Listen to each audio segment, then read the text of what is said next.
I took more than 100 trades with the MACD indicator and found something really interesting. But why did I take so many trades? In a recent video where I analyzed 1,000 trades, we saw how the candlestick patterns used to get around a 75% win rate in the old days on the stock market index. But then the win rate started to go down and down. Now in the modern age, the win rate of candlestick patterns is much lower than before. This led me to an important question. Have the classic indicators, such as the MACD or RSI, started to suck in the modern age as well? I mean, do the popular indicators that we put our hard-earned money on actually work in the modern age, like they did in the ancient days when they were created?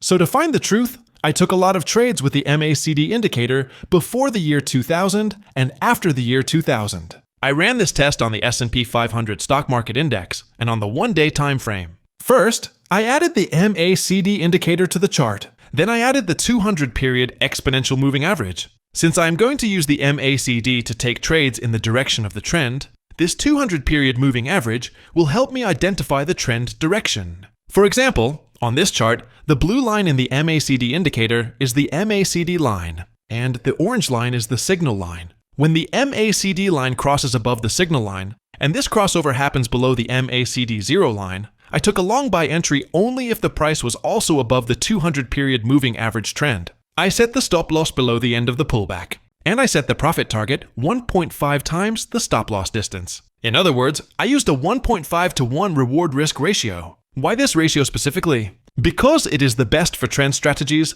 according to the data we found in one of the previous testing videos on the official Trading Rush channel. This is how I took the long trades. In a short setup, when the MACD line crosses below the signal line, and that crossover happens above the MACD 0 line, I took a short trade at the closing price of the candle and set the stop loss above the end of the pullback, and the profit target 1.5 times the stop loss distance. When I started the test from 1962, the results were excellent. This MACD indicator kept an incredibly high win rate above 60% in the early stages of testing. In other words, in the really old market, the MACD indicator was working exceptionally well. As you can see in the official Trading Rush Backtester app, the profit graph was consistently going in the upward direction. When I finished taking the first 100 trades, the year was in the late 1990s. And this MACD strategy produced a solid 55% win rate. The break-even win rate with a 1.5 to 1 reward risk ratio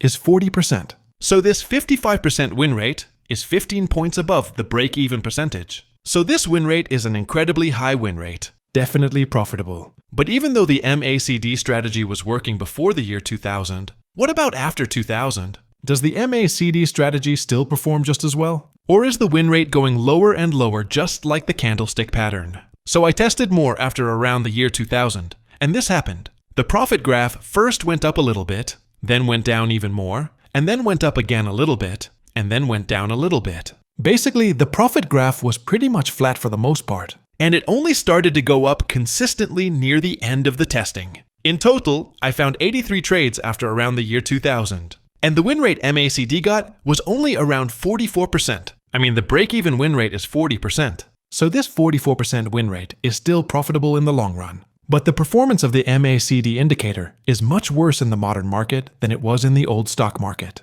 This data is just like the candlestick testing data we saw in a recent video. Both MACD and candlestick patterns used to work really well in the old days, when they were created or were popularized by books. But nowadays, they kind of suck on the stock market one-day time frame. But why did this happen? Well, it's because the markets have changed. The markets have become more efficient, and trading algorithms are taking over. But this data is just for the stock market one-day time frame, especially for the S&P 500 index. MACD is still one of the best indicators for identifying the end of the pullback in a trending market.